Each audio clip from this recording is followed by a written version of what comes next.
Hey guys, tonight we're going way back to a land of dusty riverbanks, cattle too stubborn to be herded, and a level of bureaucracy so old it was literally baked in clay. You're standing at the edge of a Sumerian town somewhere around 3000 BCE, with the Euphrates meandering lazily behind you, and the sharp smell of sun-warmed reeds drifting through the air. There's a low hum of activity carts creak past, stacked with baskets of dates. Goats bleat indignantly at being told where to stand, and somewhere nearby a temple scribe is already yelling about a shipment that's late. You can almost feel the the tension between invention and frustration as the ancient world tries to keep track of its stuff without spreadsheets. Spoiler, you probably won't survive this. Not because of war or famine or plagues, but because someone will ask you to remember exactly how many baskets of millet were handed out yesterday. And your answer, I think it was 8-ish, will not be acceptable. So before you get comfortable, take a moment to like the video and subscribe, but only if you genuinely enjoy what I do here. And let me know in the comments where you're watching from and what time it is in your corner of the world. Now dim the lights, maybe turn on a fan for that soft background hum, and let's ease into tonight's journey together. You start your day by squelching through warm mud because the clerk you're shadowing insists that the best clay for record keeping is dug fresh. It has to be moist, pliable, but not so soft that it sticks to your hands like porridge.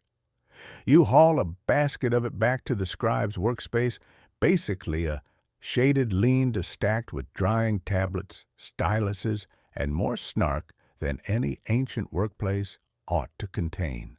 Your mentor for the week is a mid-ranking temple clerk named Ada, who seems constantly annoyed, but somehow still endearing. Think ancient accountant meets passive-aggressive poet.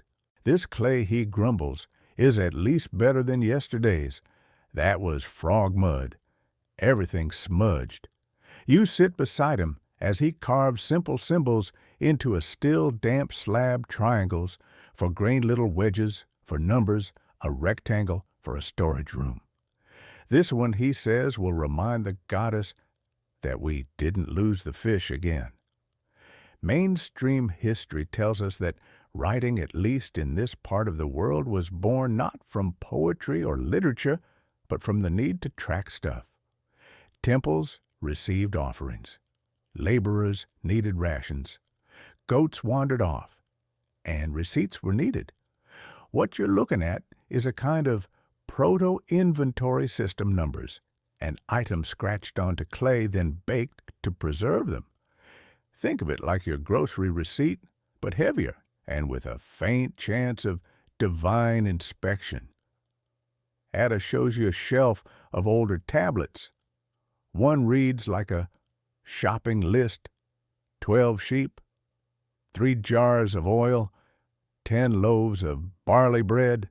Another includes a notation for damaged goods, which you find out later referred to a batch of cheese that melted during transport. Yes, ancient people also had cheese problems. Fringe evidence, somewhat debated by modern scholars, suggests that some scribes added personal flair to their tablets. There's one little-known record of a clerk who pressed the outline of his own foot into the corner of a tablet, supposedly as a kind of "I was here" stamp. Others may have added symbols to show whether a transaction was particularly smooth or particularly annoying. You practice carving a few numbers into a test tablet: 1 wedge, 2 wedges, 3 wedges. Oops! Now the clay's too dry and cracks under your hand. Ada sighs. Beginner mistake, he says. That's why we always prepare 3 tablets for everyone we need. The gods understand clay has moods. You spend the afternoon smoothing fresh slabs and arranging them on a sun-baked platform to dry. The wind picks up rustling palm leaves overhead. Someone nearby sings a lullaby to their ox. It's actually kind of relaxing. Historians still argue whether these early receipts were meant to be read only once or kept as long-term records. Some believe they were immediately archived in temple storerooms, while others suggest they were more like temporary memos tossed aside once the goods were delivered and everyone agreed they got what they wanted. Given the sheer number of tablets discovered buried in abandoned houses, it seems likely at least a few were forgotten in someone's sock drawer equivalent. As the sun dips lower and the shadow of the ziggurat stretches across the town, Ada hands you a final tablet to carry to the grain administrator. "Don't drop it," he warns. "We've only got 3 copies. You take the slab carefully in both hands. It's heavier than it looks, still warm from the sun." Somewhere in this little wedge-filled rectangle is the entire record of 60 baskets of emmer wheat, 4 sheep, and 1 reluctant donkey. And tomorrow you're counting sheep. Literally. You start your second day balancing on the edge of a muddy field, squinting at a horizon filled with sheep. So many sheep. Some stand placidly chewing like they've seen it all. Others mill around, aimlessly, occasionally letting out bleats that sound oddly judgmental. You're here to count them because someone somewhere needs to know how many ewes versus rams were delivered to the temple this morning. Don't just count heads, Ada warns from behind you. You have to distinguish who's pregnant, who's sheared, and who looks like they'd rather be anywhere else. It's a professional skill. You mutter something about accounting with attitude and clutch your stylus ready to record. The tablet is already marked with the date lunar cycle 13 barley moon waning and the name of the herder responsible for this woolly chaos. Bazi, son of a rope maker, part-time sheep wrangler, full-time excuse generator. Mainstream records show that animals were crucial assets in Mesopotamian economies. Sheep weren't just dinner. They were mobile banks.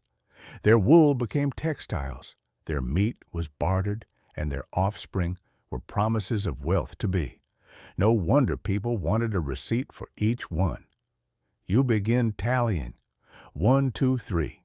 7 with ear notches. 5 with painted backs, 2 who try to eat your tablet. You learn that shepherds often mark their animals with colored clay or incised symbols. It's the ancient equivalent of sticky name tags, but dustier and louder. Bazi sidles up and explains that one's mine, but she borrowed those 2 from my cousin. The one limping is on loan, and the black one, very spiritual, dreams of ziggurats. You record it all, including your growing suspicion that on loan is herder code for "I hope no one asks." To help keep things clear, you use tiny pictograms, a triangle with squiggly legs for sheep, a diagonal wedge to indicate borrowed, and a circle with a dot inside for divine property, which frankly could describe half the flock by now. You're starting to appreciate why the ancient world invented writing, not to record poetry, but to settle arguments over whose goat peed on whose cart. Fringe interpretations of early receipt tablets suggest that many included shorthand for temperament. Some recovered examples contain curious signs that might mean stubborn, ill-tempered, or possibly escape artist. One infamous tablet found near Lagash seems to record the return of a sheep described as eats rope. A universal problem. A temple official arrives to inspect your work. He frowns at your tablet, grunts, and scrawls a corrective wedge next to one of your entries. You've apparently miscounted a cluster of lambs hiding behind a water jar. They always do that. He sighs. It's why we make 3 copies. You take a second tablet and carefully transfer your notes, double-checking each mark. The clerk adds his seal, a carved cylinder rolled across the wet clay like a divine barcode. The pattern shows a bearded man wrestling a bull with 3 stars above. "My uncle's design," he says, means "I vouch for this nonsense." Historians still argue about how formal these early receipts were. Some believe they held legal weight, recorded proof of exchange value and trust. Others suggest they were more symbolic, meant to appease gods or bosses, more than actually track inventory. Either way, you're holding the product of a surprisingly sophisticated system in your hands. You carry the finished receipt back to the temple storage yard where it will dry beside dozens of others, each one a snapshot of ancient logistics: barley for beer, fish for feasts, sheep for sacrifice, or in this case, temporary babysitting. Along the way, you pass a boy running errands, arms full of tablets. He trips, drops them, and you both wince at the splat. Fresh clay, he groans. That's 5 goats gone poof. You help him recover the fragments, reminding yourself that even in the ancient world, paperwork could be a slippery thing. As the sun starts to dip, you sit under a tamarisk tree with a final tablet in your lap, double-checking your wedges. They're crisp, symmetrical, and you admit kind of satisfying. A little work of art if you squint. Tonight, your dreams are oddly specific. You're counting sheep again, but each one carries a tiny tablet in its mouth. One bleats, "You forgot to record my left hoof." You apologize. Even your subconscious is filing complaints now. The morning begins not with a sunrise, but with a riddle. Ada hands you a small hollow clay ball, perfectly round, no markings on the outside. "Guess what's inside," he says, raising an eyebrow. You shake it gently. It rattles like a very bored maraca. He smirks. "That's a receipt." You stare. It looks more like a children's toy or possibly a forgotten fruit. But this strange little ball called a bulla is an early form of accounting from before writing even existed.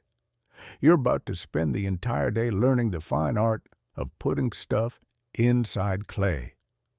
Ada cracks the bulla open with a chisel and carefully peels apart the clay. Inside are small tokens, a cone, a sphere, and a flattened oval. Each shape represents something: grain, livestock, oil. They're a portable record of a transaction. Basically, he says, a business deal in a snow globe. You learn that before scribes began scratching symbols into flat tablets, they tracked goods using tokens. Each shape stood for a quantity or object. 10 barley cones meant 10 measures. 5 spheres might represent jars of oil.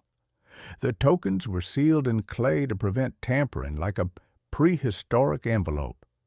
Your first job is to mold the tokens. You shape cones, balls, discs. Some the size of your fingernail. Others, smaller still. Smaller means more annoying, Adam mutters as he tries to dislodge one from his sleeve. "We lost half of last week's shipment in the drainage ditch." Once the tokens are ready, they're counted and placed inside a wet clay shell, which you then seal carefully. You press a personal seal on the outside, a rolling cylinder that leaves a decorative impression. One artisan nearby has a seal showing a lion sipping from a goblet. "It's aspirational," he says with a grin.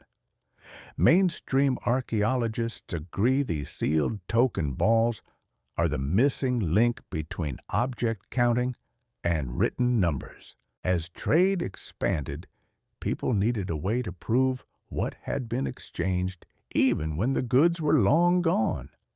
These bullae did the trick, but historians still argue whether the tokens were ever meant to be removed. Some think they were only symbolic.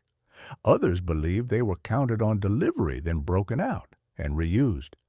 A few fringe theories even suggest that people cheated the system by baking fake bulle with incorrect tokens inside.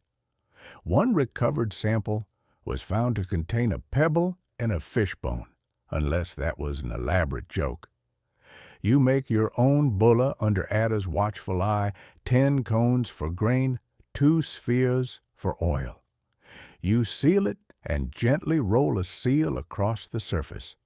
Looks respectable, he says, almost like you know what you're doing. After lunch, flatbread with sesame and a suspiciously salty cucumber. You're invited to the temple's archive chamber where older bullae are stored. Some are labeled with twine tags, others sit loose in baskets rattling softly like sleeping crickets. A senior clerk named Iltani shows you a shelf full of cracked open bullae, each stored in 2 parts, like a split walnut shell. These are the proofs, she says, used in disputes. Did you really give him 6 jars of beer? Crack the ball, count the bits. No arguing with clay. You help her sort them by type rounder ones for livestock, flatter ones for textile bundles, and a few unusually large ones that smell faintly of old garlic. Those held fish tokens, she whispers. We don't talk about them. At one point, you stumble across a bulla that has a small carved fish on the outside alongside the seal. Someone was feeling extra communicative, Iltani says, or really proud of their carp. The sun tilts low by the time you've cataloged your 10th basket of clay marbles. Your fingers are sore. Your back aches. And you've gained a peculiar appreciation for just how complicated it is to keep track of anything in a world without paper. Back outside, you overhear a merchant arguing with a grain supplier. Your token said 10 baskets, the supplier insists. And yet here I stand with 8. The merchant gestures wildly. One was for the gods. One was for rats. You think back to your sealed bulla from earlier in the day. Inside it, 10 tidy clay cones sit in a little baked tomb. Quiet, exact, and unbothered by rats or divine allocations. That night, your dreams take a strange turn. You're in a courtroom where 2 bullae are being opened under dramatic torchlight. Inside, the tokens glow. A judge, a sheep, naturally nods solemnly as justice is dispensed. You wake up vaguely anxious and slightly in awe. Who knew a handful of clay could hold so much meaning? Today, you leave the world of tokens behind not because you've mastered it, but because the scribes are moving on to a whole new level of Mesopotamian admin writing, actual signs. That's right. The wedges have arrived. You return to the scribe's lean to where Ada is hunched over a rectangular clay tablet, stylus in hand, muttering to himself in what might be ancient accountant profanity. We are not, he tells you without looking up, doing circles anymore. Circles are for people afraid of literacy. What he means, you realize, is that Mesopotamian record-keeping has just undergone its big shift from physical tokens to impressions, little pictures of the tokens carved into wet clay, and then to abstract signs. You are now in the age of cuneiform. Mainstream history tells us that cuneiform began as pictographs. Grain was once drawn as a simple stalk sheep, as a curly-horned head, and so on. But then came the stylus revolution. People started pressing wedge-shaped marks into the clay instead of drawing. Faster, easier, more satisfying to smush.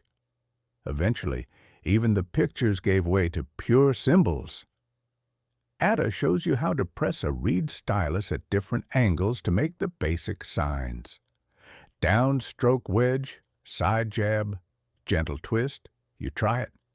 Your first attempt looks like a clumsy bird sneezed into a sandbox. It's fine, Ada says. We all start there. The temple uses a script now composed entirely of these wedge marks, each one standing for a sound, a number, or a whole word depending on context, it's like a very dusty, very complicated emoji system. Fringe theories suggest that early scribes intentionally made their handwriting hard to read as a kind of job security. After all, if no one else can decipher your tablet, you stay employed forever. One recovered text includes a line scholars still debate. It might say, standard sheep count, or it might be a recipe for onion stew. Your first writing assignment is a grain delivery receipt. You scratch out the signs for 30 Barley Temple Storehouse and verified by scribe. Ada hovers correcting your spacing. Too close and it looks like you wrote donkey fart, he says. You adjust. As you write, you realize how odd it feels to be inventing permanence out of something as soft as mud. But that's what these people did, pressed memory into clay and baked it into something almost immortal. Once your tablet is filled, you set it in the sun to dry. A priest passes by, glances at your work, and nods. Not bad. Looks like it was written by someone only slightly sleep-deprived. Over the next few hours, you copy several more standard entries. The repetition is strangely soothing. 15 fish, 20 fish, 22 fish, 1 broken jar. You get into a rhythm stylus tapping clay, turning symbols, blooming like sleepy little puzzles. It's not unlike knitting, but with more legal weight and slightly more risk of being held responsible for someone's missing goat. Historians still argue whether this written system emerged all at once or in slow layers. Some think the leap from token to abstract sign was a sudden innovation sparked by trade demands. Others suggest it was a long overlapping process with pictographs and numbers coexisting for generations. Either way, by the time you're here, roughly 3000 BCE, the wedge is king. You watch an older scribe working from memory alone, scratching signs in a perfect rhythm. You ask how long it takes to learn. He laughs. About 12 years, or until your fingers become styluses themselves. At midday, a merchant stops by with a special request. He wants a permanent record of a recent debt repayment. 2 goats and a wheel of cheese returned in full. You get to write the tablet yourself. You try not to let the power go to your head. Do I include the wheel of cheese, you ask? Ada nods. Absolutely. Cheese is very litigious. Later, you help shelve tablets in the archive room where records are stacked by category offerings, deliveries, complaints, tax logs, and a mysterious pile labeled miscellaneous surprises. You don't ask. You also spot a few very old tablets with both pictures and symbols, a rare transitional phase between token and sign. Ah, Ada says, holding one up, the great both and era, everyone arguing, good times. That evening, as the sun turns the ziggurat gold, you sit with your last tablet and try writing your name, not the sound of your name, which would take weeks to learn, but a symbolic pun Ada teaches you. We call it a rebus, he says, picture puzzle poetry. Yours means clay that sometimes complains. It's weirdly accurate. That night, your dream involves swimming through a sea of clay tablets. They bob gently in warm water, some glowing with faint wedge marks, others humming as if reciting what's written on them. You float between them, stylus in hand. No need to speak. Just press, record, preserve. You wake up to the sound of rustling grain sacks and someone shouting, "Where are my oxen?" which in this town could mean any number of things. You're headed to the temple storehouse today, and not as a guest. You're on official assignment, recording a large and fairly chaotic exchange known as the Great Grain Swap. The temple economy operates like a divine-run mega-corporation. People bring offerings. temples redistribute goods. Scribes document it all with the intensity of bureaucrats and the flair of exhausted poets.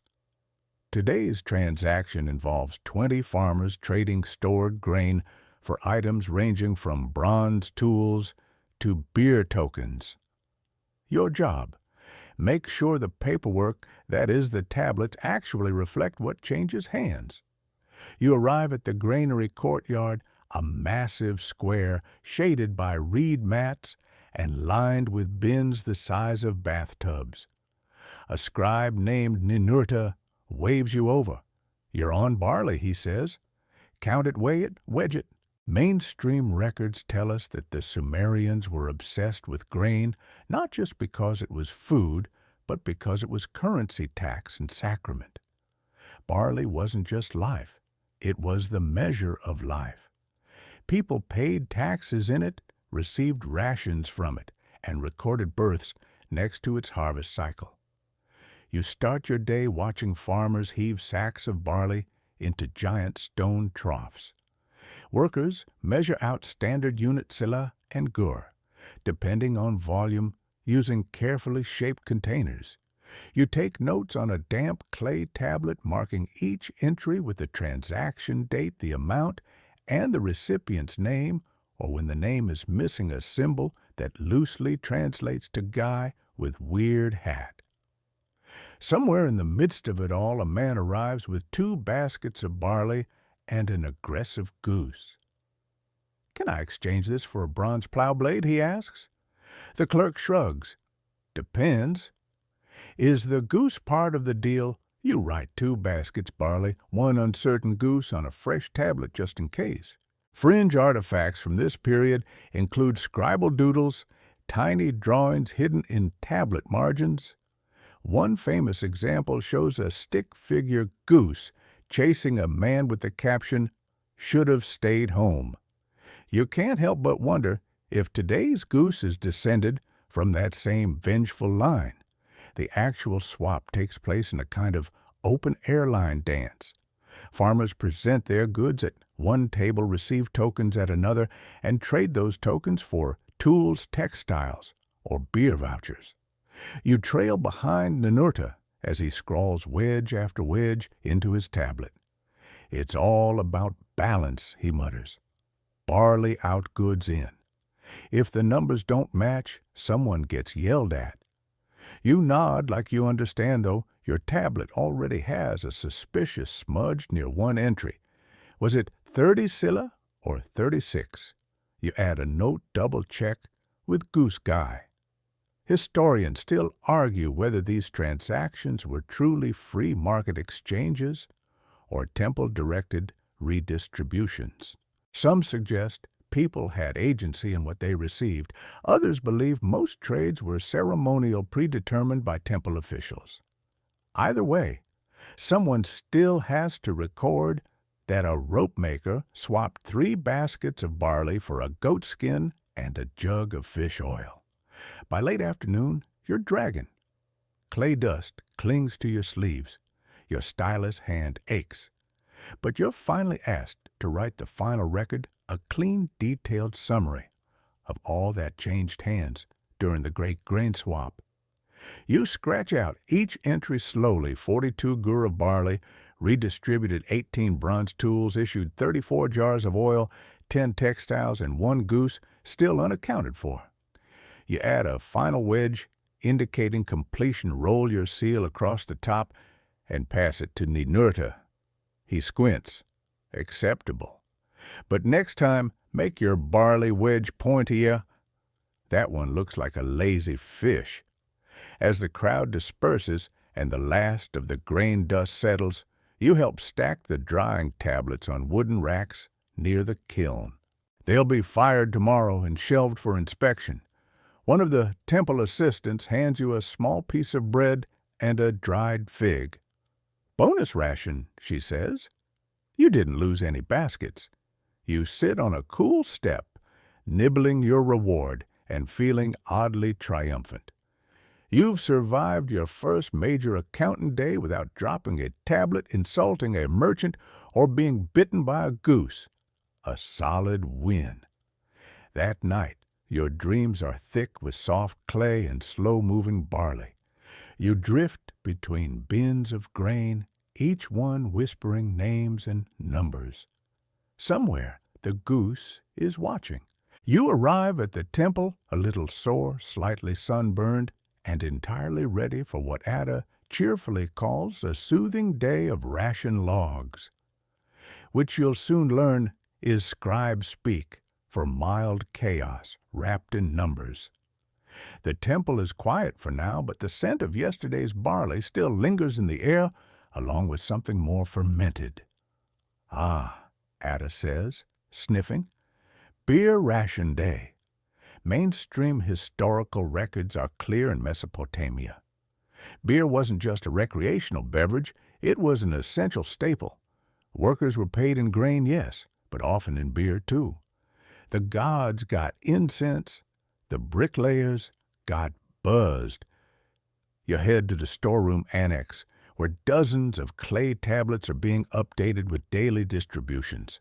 Your station is next to a barrel-shaped man named Puzur, whose job is to dispense grain and beer while grumbling about everything from the weather to elbow cramps.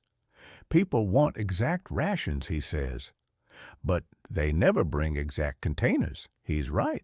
Within the first hour, you're already recording entries like 2 sila barley to laborer with chipped jug, 1.5 sila beer to priestess, strong batch 1, broken jar, returned no contents. You scribble carefully, taking care not to let your stylus slip. Last time you did it turned barley for weaving woman into barley for weeping man. Not technically wrong, there was weeping, but not helpful either. A fringe tidbit you overhear from another scribe, certain beer rations were flavored. Some included herbs, honey, or even crushed dates. One tablet reportedly lists red beer and cloudy joy beer, though whether those were different brews or just different states of mind remains unclear. Today's most delicate entry comes mid-morning, when a high-ranking priest shows up asking why his regular ration has been reduced. Same jug, smaller pour, he complains. Are the gods unhappy? You're instructed to check his record from 3 days ago, and sure enough, someone marked him as overpoured after a particularly rowdy moon ritual. You carefully inscribe Adjustment 1, Sila reduction per moon celebration excess. He eyes your tablet suspiciously, mutters something about divine punishment, and walks away with his slightly lighter jug. Historians still debate how standardized these measurements were. Some evidence suggests rigorous accuracy with special jars used to ensure fairness. Others argue that rations were often approximated depending on who was watching. A popular theory holds that one overseer developed a habit of adding half a scoop for nice-smelling applicants. Puzur hands you a cracked jug and says, "Put this down as inadequate vessel partial ration." You obey, pausing only to wonder whether anyone in 3,000 years will be reading your complaint about a jug. In the middle of all this, a minor emergency occurs. Someone tries to collect their weekly fish and grain ration, but the fish delivery hasn't arrived. Mark it as a promissory ration, Ada suggests. Promise now, panic later.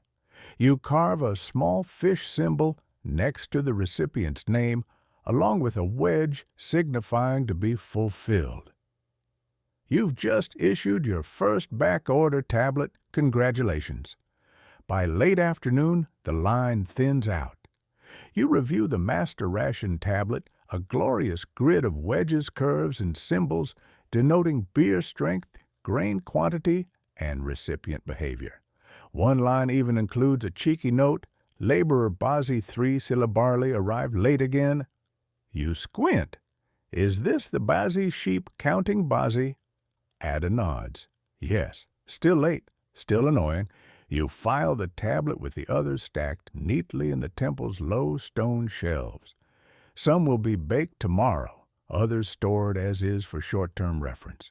You notice a few older records labeled with colored wax red for festivals, blue for famine years, and one with a feather stuck to it. That one ceremonial Ada whispers, or possibly a prank. As the sun begins to droop and workers wander home, many of them tipsy from their rations, you help tidy the inkless office. Puzur offers you a sip from his personal beer jug. Old barley batch, he says, tastes like revenge. You accept it's terrible, but strangely comforting. That night, you dream you're assigning rations to a procession of animals. One pig demands extra beer. A cow hands you a cracked tablet. The goose is back. You give it 3 fish and hope it goes away. Today's task begins with a whisper. Not the gossipy kind, though that's always in the air near temple courtyards, but the dry, papery whisper of clay tablets being handled reverently one at a time by 2 scribes with suspiciously clean fingernails. You've been summoned to the archive. Ada greets you at the narrow doorway with a dramatic flourish. Welcome, he says to the room of regrets. Then he pauses. Technically, it's the storage annex, but regrets live here. Inside, it's dim and pleasantly cool, the walls lined with shelves, stacked 3 deep with tablets. Some are neatly arranged by type grain records, livestock logs, ration disputes. Others are piled like someone gave up halfway through filing and decided the gods would sort it out later. This is where records go to live forever, or at least until a flood invasion or stray goat accident erases them. But for now, the archive holds thousands of years of administrative sleepiness just waiting to be cataloged by you. Mainstream archaeological discoveries from places like Ur and Nippur reveal how deeply the Mesopotamians committed to record keeping, not just for the basics like food and trade, but also for legal decisions, property rights, even interpersonal complaints. You're about to read all of it. You start with a tablet labeled with a thumbprint seal and the phrase, "Grain loss unexplained." It's cracked along one edge, but still legible. It describes a shipment of barley that vanished en route from the river port. The scribe notes no trace, suspect wind, or divine mischief. You add it to the pile marked inconclusive. Next comes a tablet with a surprisingly long description of a goat exchange. One man claimed the goat had funny eyes and demanded a different one. The note ends with a triangle symbol that Ada explains means resolved begrudgingly. Fringe historians have obsessed over certain marginal signs in these archives, tiny extra symbols thought to represent tone. One recurring sign may translate to recipient sulkin, while another seems to suggest lied convincingly. Imagine bureaucratic emoji baked into your receipts. Somehow it feels correct. You help sort a small trove of old property contracts, many of which include stick figure maps showing land plots, rivers, and in one case, a suspiciously large duck. This plot borders the canal of the date palms, and a duck named Nanny Ada reads, a legend. Then you find it, a temple complaint form. The whole tablet is an elegant rant. A merchant accuses a priest servant of miscounting figs during a festival offering.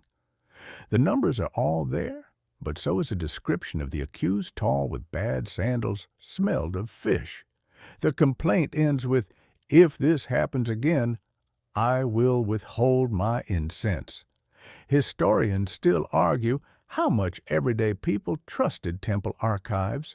Some believe the record-keeping offered transparency and fairness. Others think it mostly protected the elite and made the poor practice their handwriting very carefully if they wanted to be taken seriously. Ada shows you how the archive organizes time. Tablets are labeled not by year numbers, but by event names, phrases like year the canal flooded, twice year of the king's bad dream, and year of the fainting camel. You wonder briefly how you'd name this year, year of the goose who wouldn't leave. Perhaps mid-afternoon you're handed the archivist's cleaning tools, a soft brush, some river reed cloth, and a small stylus for touch-ups. You spend an hour gently brushing centuries of clay dust off tablets no one's read in ages. One of them, a long receipt for a temple feast, contains an inventory that includes 48 loaves of bread, 3 jugs of beer, 6 fish, and 1 questionable melon. You restore the faded symbol for melon just in case it matters to future readers. Eventually, your fingers cramp, your eyes blur, and Ada calls it a day. That's enough ancient miscalculations for one afternoon, he says. You place the last tablet gently on the shelf beside others from its year of the honest tax collector, a surprisingly slim stack. Before you leave, you run your fingers along the oldest tablet in the room. It's barely readable, the sign soft with age, like sleep pressed into stone. It simply says, 2 sheep received, 1 returned, 1 eaten by mistake. That night, you dream you're trapped in the archive endlessly reading complaints about overwatered onions. The walls whisper tallies, and every shelf leads back to the beginning. You don't panic, though. You pick up your stylus and keep sorting. Morning begins with a chorus of squabbling over baskets, and not just any baskets. These are temple-approved, government-issued regulation capacity storage baskets. The kind that spark arguments like, this one holds less, and that's because your grain is damp. You're back in logistics today, observing the temple's most crucial operation inventory auditing.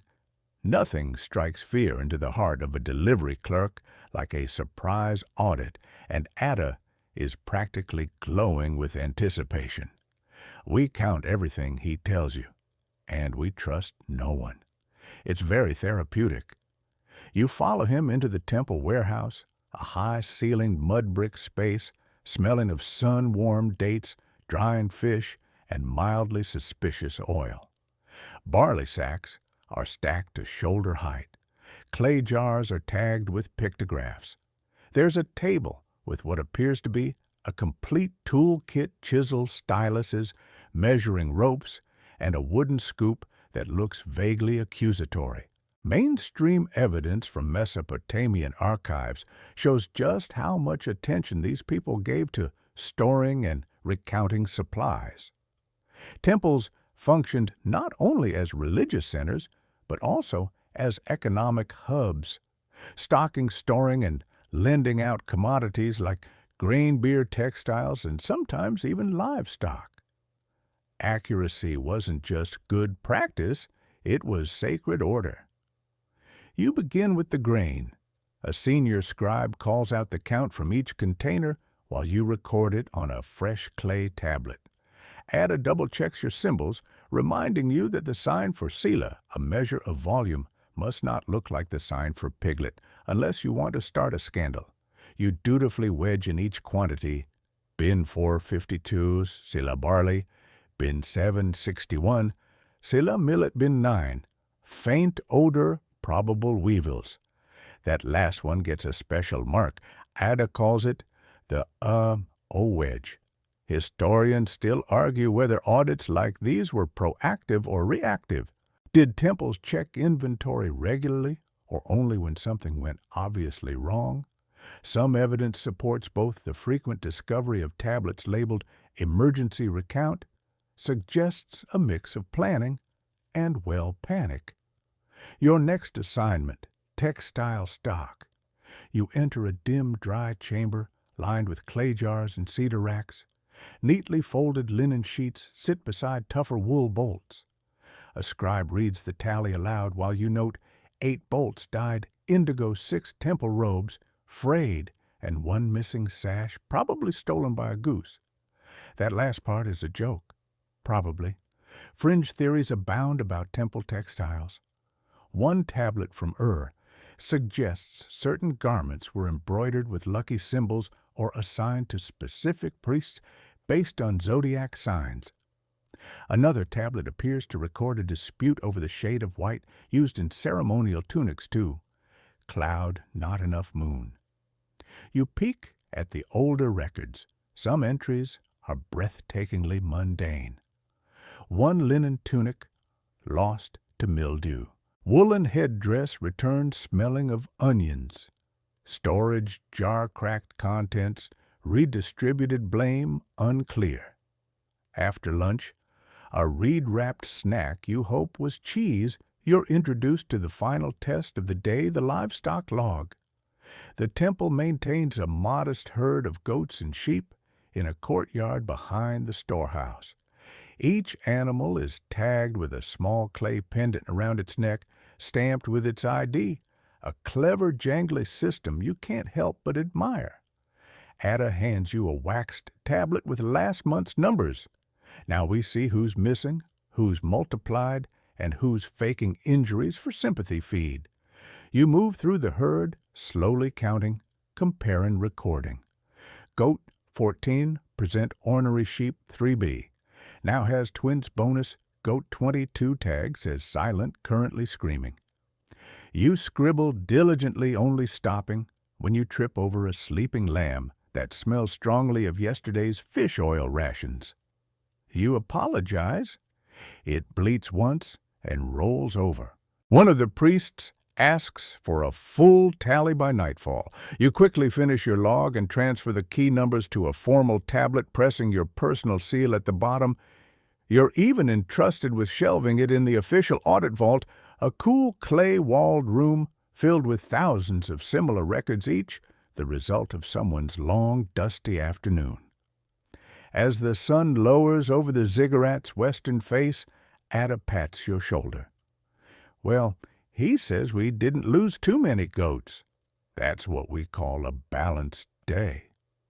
You sit under a date palm with a lump of leftover audit clay and idly press the signs for goat grain and moderate confusion. A small personalized tribute to your new life as a Scribble bean counter. That night, your dreams involve a talking sheep named Eri, who critiques your penmanship and accuses you of exaggerating his weight. You wake up with the lingering guilt of an inaccurate livestock wedge. The day starts with a ceremony, a small one, but ceremonial nonetheless. A few low-ranking priests, 3 assistants, and what appears to be a surprisingly nervous duck are gathered in the courtyard, standing around a large jar of oil and an unmarked tablet. Ada nudges you. Today, he whispers with mock gravity, you learn the fine art of ritual record-keeping. You're skeptical. Isn't all record-keeping in a way a ritual? Ada grins. Sure, but this kind involves more chanting and usually fewer goats trying to eat your paperwork.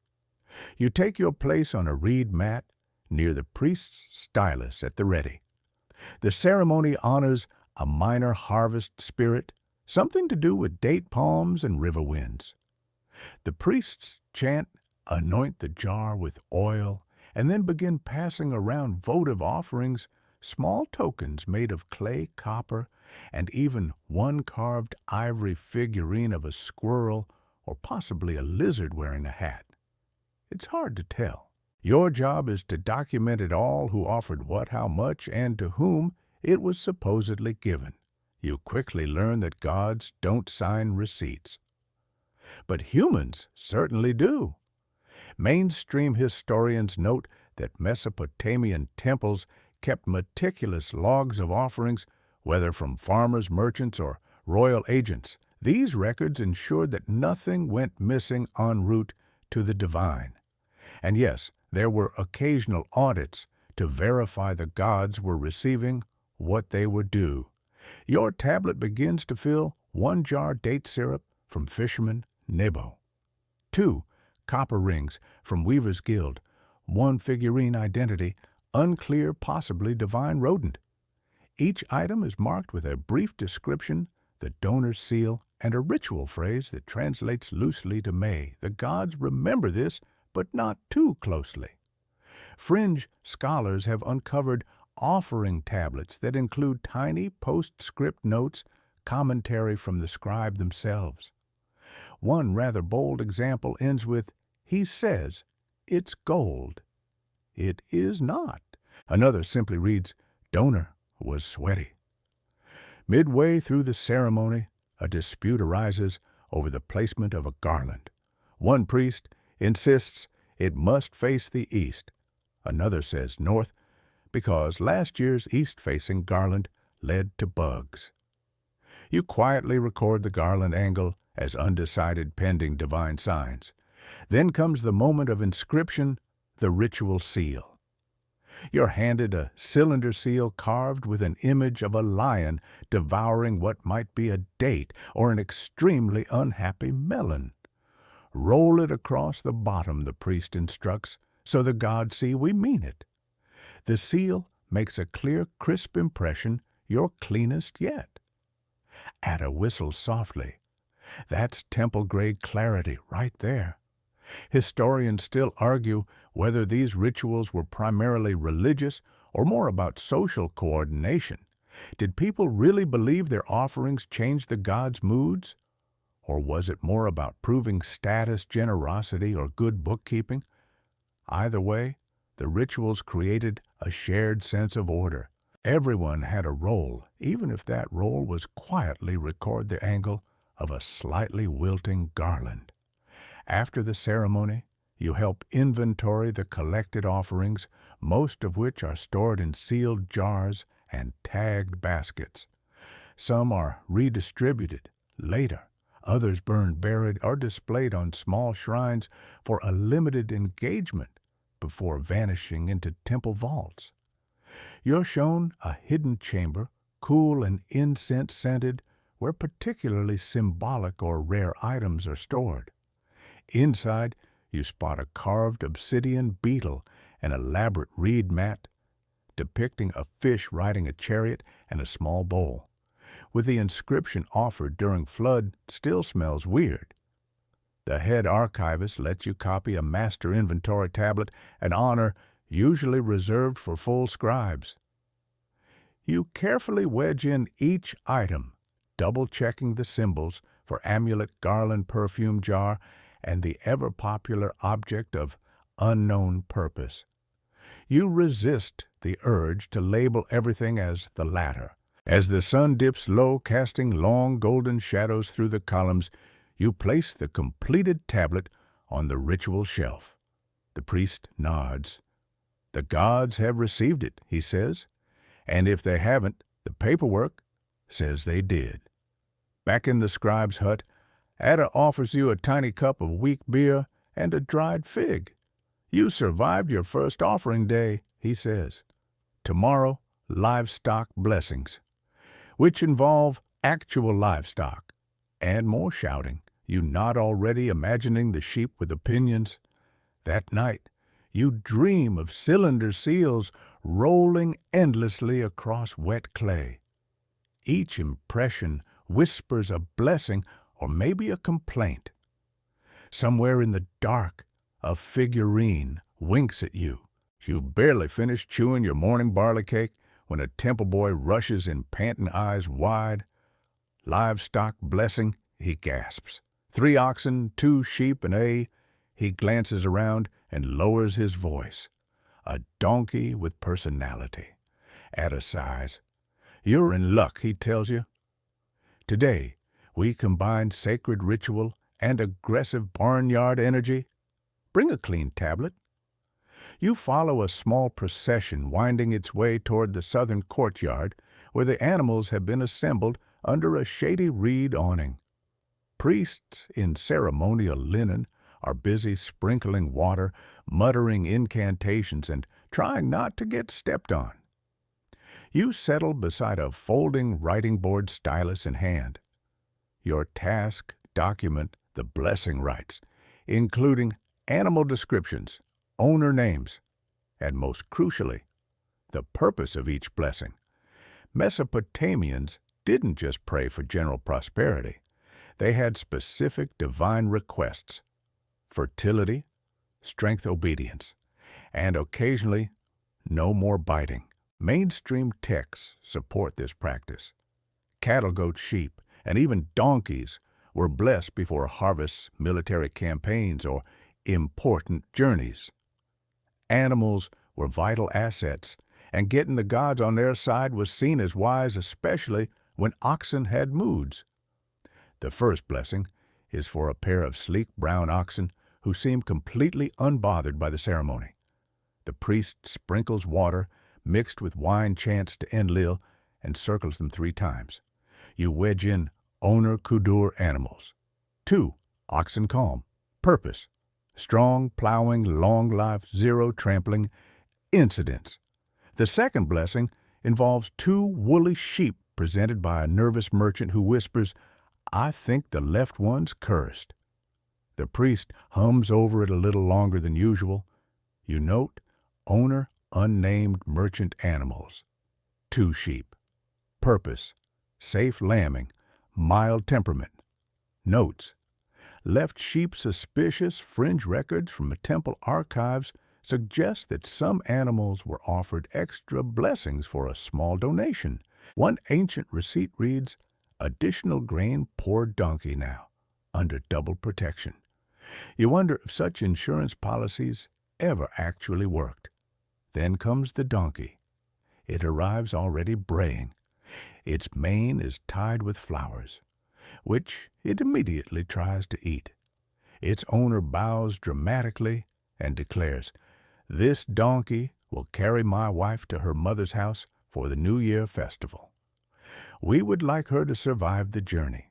The donkey kicks ajar.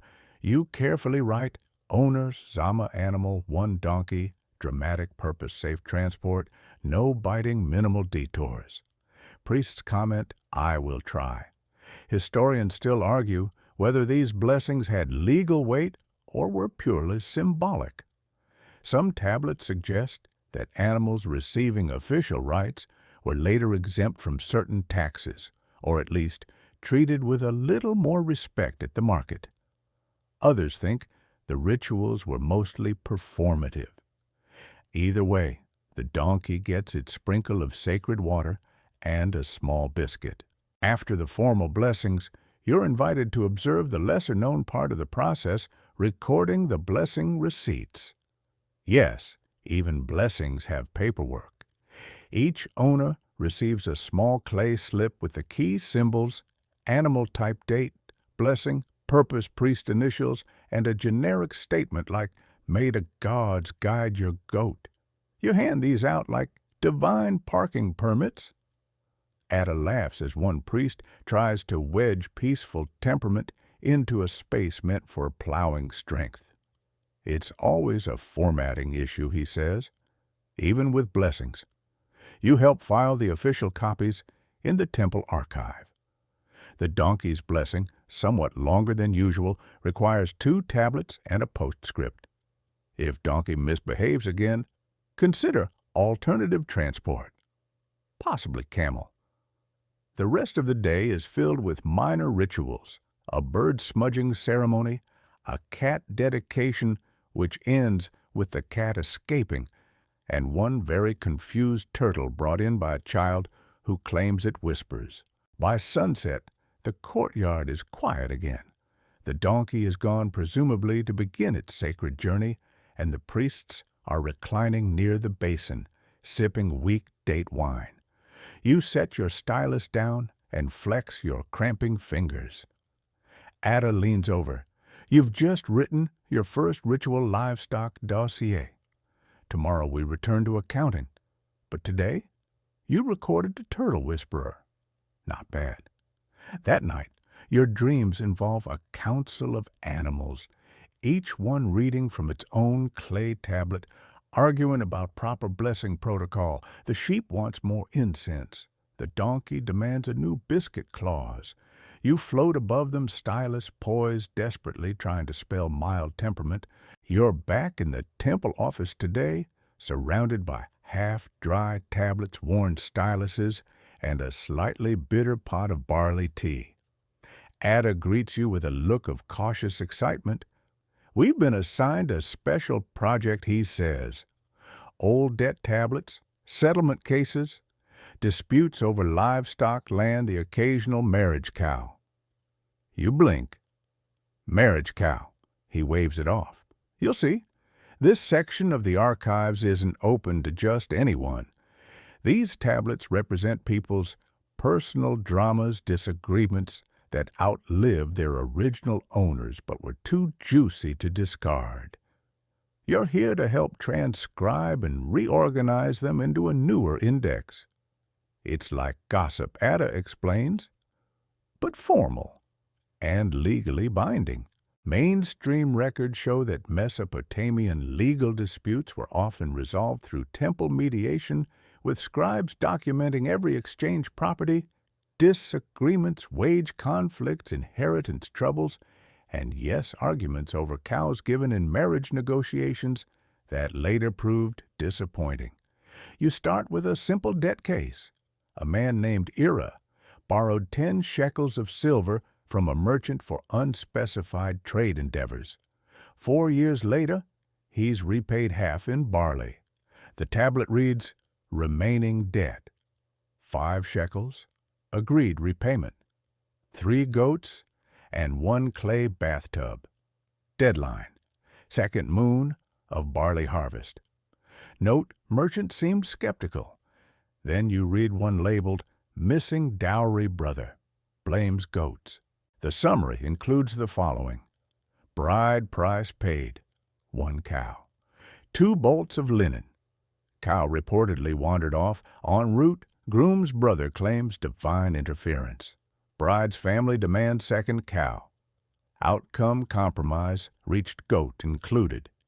You record this in the new index tablet under Family Settlements Unusual. Ada raises an eyebrow at the goat. "The goat always seals the deal," he murmurs. Fringe tablets sometimes include informal notations likely added by scribes later. One particularly frustrated note: all parties were stubborn. Beer was spilled. Resolution unlikely. Later in the day, you encounter a fascinating record. A woman named Ninsun petitions to reclaim a plot of farmland after her husband's death. The tablet is unusually detailed, listing the exact plot dimensions, planting history, and neighbors' testimonies. In the end, the court grants her claim, an early example perhaps of women asserting legal standing in land disputes. Historians still argue how much legal authority temple scribes truly had. Some argue they were impartial intermediaries. Others say they mostly reinforced the status quo. The fact that scribes often earned favors from wealthier clients probably didn't help with public trust. At one point, Ada lets you transcribe a case from an earlier dynasty. It's written in an older, less tidy cuneiform script, and your stylus slips halfway through a symbol. Careful, he warns. That could turn land into potato. You didn't even know they had potatoes. They didn't. It's a scribal joke. Ada grins. Then comes the infamous donkey dispute of Lagash. 2 men claim ownership of the same donkey. One presents a clay tag marked "Property of Enzi." The other claims the tag was stolen and refired to remove original impressions. You log the case under title Donkey Ownership Dispute Claimants Enzi and Zuzu. Evidence fired tag uncertain origin. Witness temple guard ambiguous memory judgment donkey to be shared alternating days. Ada snorts. Shared donkey custody. That never ends well. By sunset, your fingers are coated in fine clay dust, and your tablet is nearly full. You've logged 14 cases, 3 of which involve cows, 5 with land, and 1 truly tragic fight over a broken fishing net. Your favorite, the case titled "2 Brothers, 1 Melon, 0 Trust." You place your tablet gently on the completed pile and help seal the original disputes into new linen sacks for long-term storage.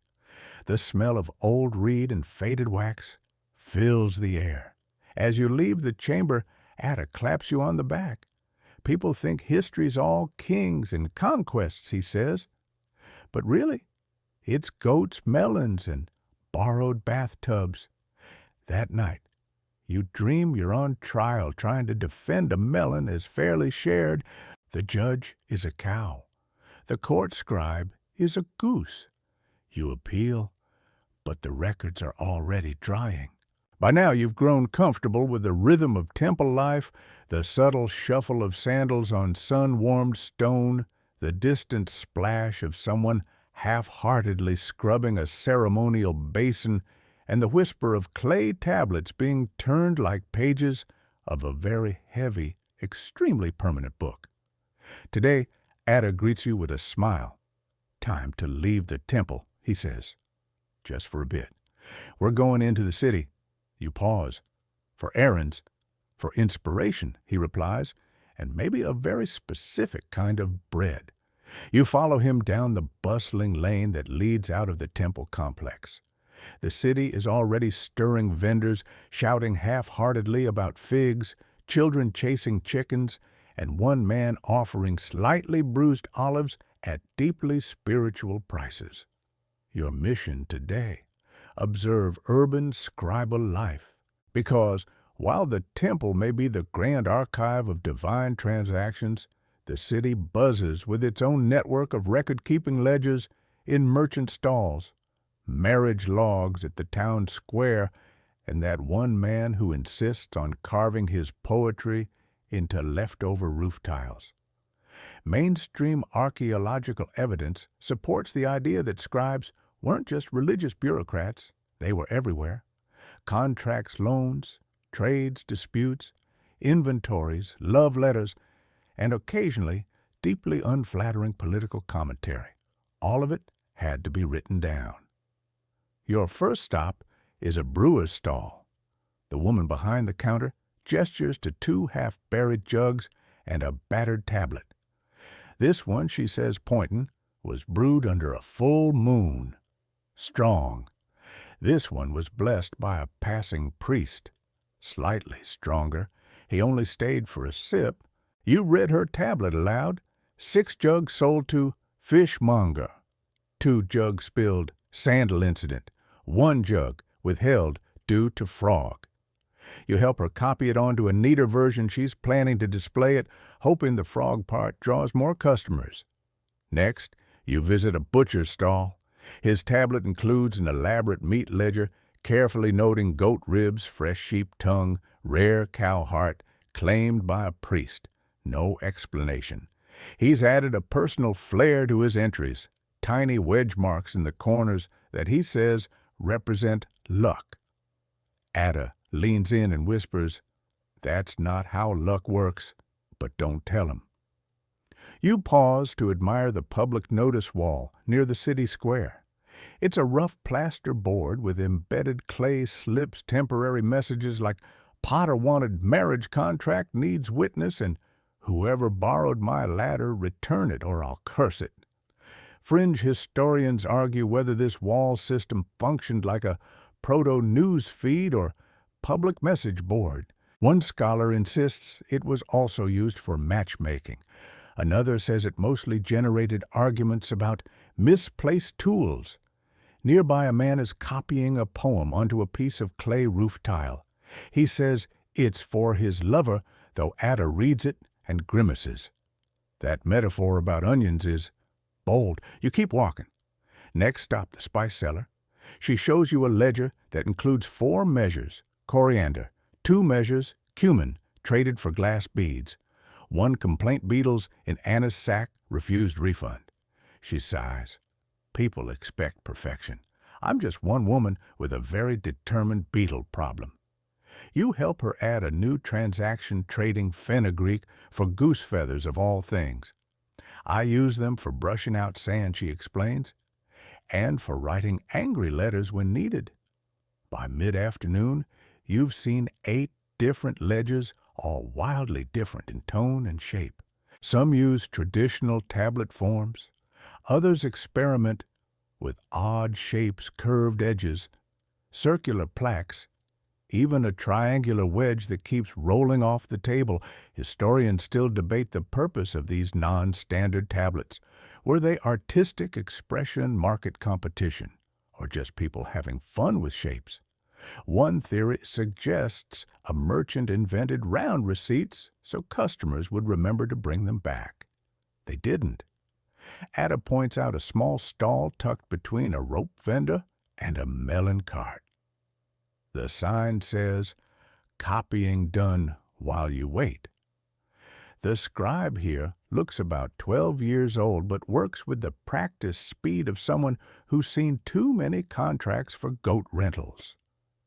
You hand over a short verse you scribbled during lunch, something about dust figs and unspoken resentment, and he copies it perfectly in under a minute, signs it with a flourish, and charges you 1 fish scale.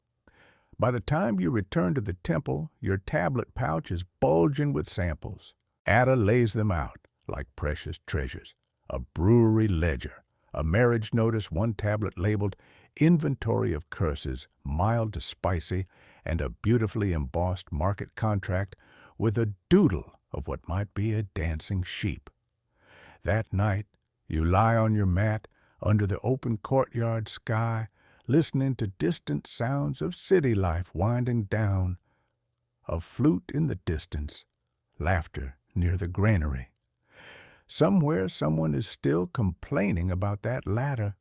You dream of marketplace scribes carving love letters into bread crusts of beetles, with ink-stained wings, and of clay tablets stacked like loaves warm from the sun. The temple is unusually quiet this morning. Even the geese, normally conducting chaotic honking sessions near the grain stores, seem contemplative. Ada greets you not with a joke, but with a clay tablet held reverently in both hands. Today, he says we copy history itself. You peer over his shoulder. The tablet is old, not your usual old, but truly ancient. Its script faint and formal, its clay worn soft along the edges, like river-polished stone.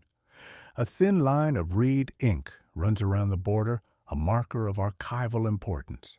This is a king's inscription, Ada explains, a foundation text, originally buried beneath a temple cornerstone, dug up when the ziggurat was rebuilt last spring. We're making a new version to store above ground just in case this place crumbles again. Mainstream archaeology has turned up hundreds of these foundation tablets across Mesopotamian sites. Kings love to write about themselves, glorious conquests, divine dreams, impressive canal projects, all immortalized in clay, then hidden underground like divine receipts for future builders.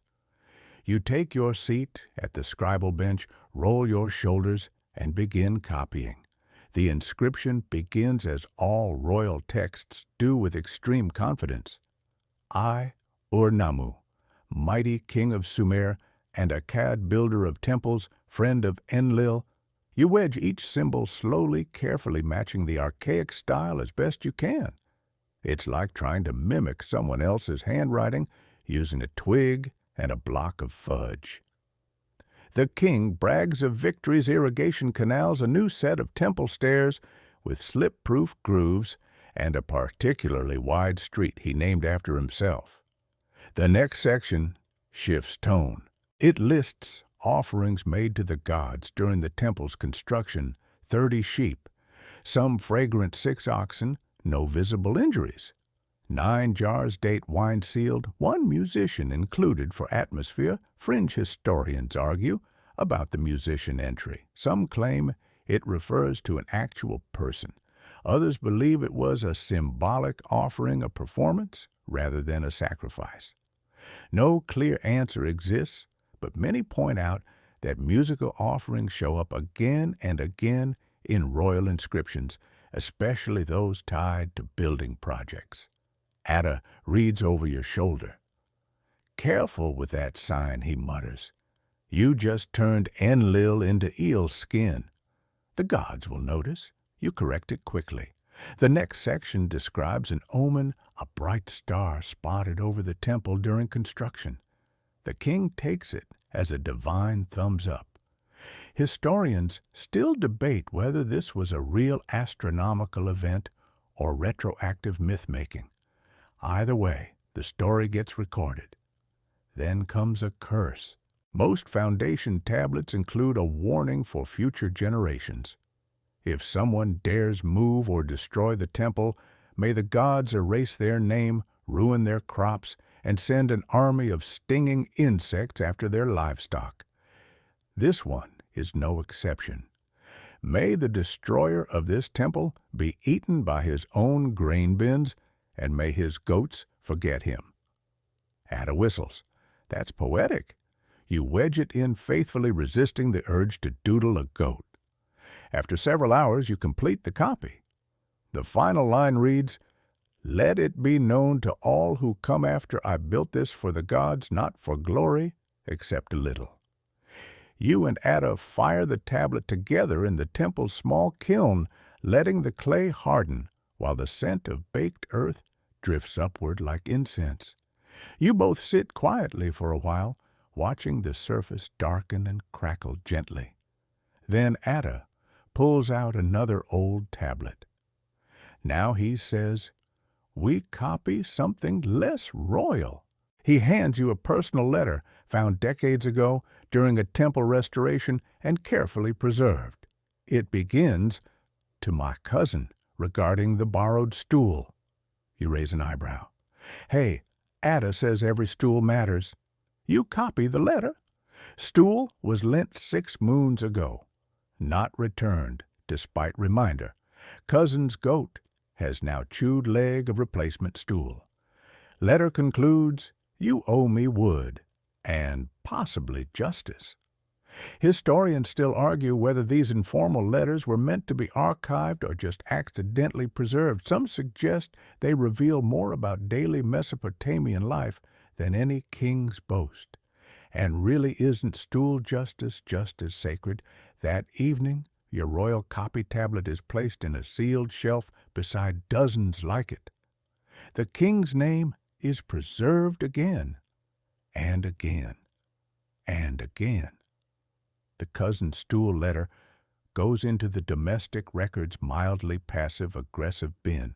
That night, you dream of being remembered not as a hero, not as a king, but as someone who once copied a curse well enough that a goat did forget someone. The sun rises soft and golden, slanting across your sleeping mat, as if to say gently but firmly, "Up." Your stylus awaits. Today is your final day as an apprentice scribe, at least in this temple, at least for now, and Ada has something special planned. "We're doing a full-cycle replication," he announces over breakfast, which includes a slightly undercooked lentil cake. 1 transaction, 1 tablet, 1 copy for the gods, 1 for the humans, and 1 for the archives. It's like a bureaucratic sandwich. You nod solemnly. With extra seals, he grins. Always. The transaction you're recording involves the leasing of a plot of orchard land from the temple to a local family. Nothing dramatic, just 1/8 of a field, 3 rows of fig trees, and the stipulation that the lessee must maintain the irrigation ditch and not let the goats get ideas. Mainstream Mesopotamian practice often required multiple copies of important documents. The temple kept one, the involved parties kept theirs, and one was often ritually buried in a jar, sometimes under the field itself. Clay, unlike papyrus or parchment, was durable and very, very heavy. You begin by drafting the original on fresh clay, carefully noting the key points. Lessee Ishbi Era, son of Ubatum, property orchard field 7B, term 3 years, rent, 5 sila of dates yearly. Clause no unauthorized goat grazing witnesses. 2 temple scribes, 1 neighbor with strong opinions. Ada leans in. Add the standard divine invocation. If we don't include one, the date trees might get petty. You wedge in the traditional line, "By the will of Nana and Enlil, let this record stand." Next, you make the human copy, this one for Ishbi era. You use slightly softer clay and a smaller tablet size so it's easier to carry. He'll likely hang it from his wall or store it in a household shrine. You resist the urge to add a doodle of a smug fig tree. Barely. Then comes the ritual copy. This one will be sealed in a small clay jar and buried near the edge of the orchard. The idea is that the gods can read it through the earth. You write with larger, cleaner symbols, spacing each line just so. You press your temple seal. Ada adds his. A priest blesses it with a drop of oil. Then you all walk together solemnly and a bit sweaty to the orchard. The priest murmurs a short chant, the jar is buried, and just like that, the transaction is officially divine approved. Fringe scholars argue about how often these buried documents were actually consulted. Some suggest they were symbolic. Others believe temple courts occasionally dug them up as evidence in property disputes. One famous case describes a farmer yelling, "Dig by the fig tree, I know I buried that lease." On the way back to the temple, you stop by a public tablet display near the well. It's the Mesopotamian version of a corkboard, announcements about marriages, debts, livestock auctions, and occasional poetry contests. One wedge-carved ad reads, "Strong ox, medium teeth for trade or song." Another simply says, "I miss her. She took the mat." Ada smiles. One day your writing will end up here. Back at the temple, you fire the two above-ground tablets, original and human copy, then place them in the archive and delivery pile, respectively. The warm scent of baking clay wafts through the chamber. You take a moment to flip through past tablets you've worked on, blessings, lawsuits, catalogs, one errant poem involving a jealous melon. Each wedge you pressed was small, maybe boring, but real. Someone once needed these things recorded, and now they're part of history. Historians still debate the exact role scribes played in shaping that history. Were you neutral recorders, subtle influencers, literary artists in disguise? Maybe all three. As your final assignment, Ada invites you to write a short scribe's note, a quiet tradition. It's not for the temple or the gods or a client, it's for yourself. A small clay whisper into the future. You press the stylus into the tablet. "Today I buried a lease beneath a fig tree. The earth knows." Tomorrow perhaps a poem. "May the goats stay where they belong." You fire the tablet. No one reads it but you. That night, lying under the stars for the last time within temple walls, you listen to the soft scrape of a stylus in the chamber next door. A new scribe already beginning tomorrow's ledgers. You smile. In your dream, you sit in a field of tablets. The wind blows softly, rustling through baked clay like leaves. Somewhere nearby, a fig tree leans over and murmurs, "You did good." The final morning in your apprentice robes arrives, and you half expect someone to jump out from behind a column and hand you another unfinished tablet. But no, today's job is different. Ada greets you with a loaf of still warm barley bread, 2 figs, and a slightly misty smile. "You've earned your stripes," he says. Well, your wedges. Before your formal departure, there's one last ritual to complete, not divine, not legal, but deeply scribal. You are to carve your signature tablet. It's not a license, not really, more like a gentle announcement to the world. This person knows which end of the stylus to use. Ada leads you to the quietest part of the archives, a little alcove with tall clay shelves and a table worn smooth by centuries of elbows and ink spills. He sets down a perfectly rectangular slab of clay, fresh, cool, and ready. You get one shot, he says, mock serious. No pressure. Unless you mess it up, then lots of pressure. The rules are simple. You must inscribe your name well, your scribe's name, your teacher's name, the year, and a short statement of philosophy. Most scribes write something practical, like I copy well or trusted with grain tallies. One particularly ambitious scribe once carved future royal historian unless eaten by a crocodile. You press your stylus into the clay scribe Lugal Zeta son of Ira, trained under Atta, in the year of the third barley moon. Let the record be accurate, even when dull. May the stylus never slip and the ink never run dry. Atta reads it. He doesn't say anything for a long moment, then quietly nods. You'll be more than a tally maker, he says, maybe even a poet, a practical one. Mainstream historians acknowledge the tradition of scribal signature tablets, though few survive. They were often taken home, placed in household shrines, or tucked into walls, meant more for family memory than public display. A few have resurfaced in ruins, still bearing the hopeful wedge marks of ancient teenagers trying to sound wise. With your tablet drying, Atta pulls out a parting gift, your own cylinder seal. It's modest, no lions or winged bulls, but features a carefully carved barley stalk, a crescent moon, and a tiny stylus. The inscription reads, Scribe of small things. You roll it across a test tablet. The design is crisp, balanced, unmistakably yours.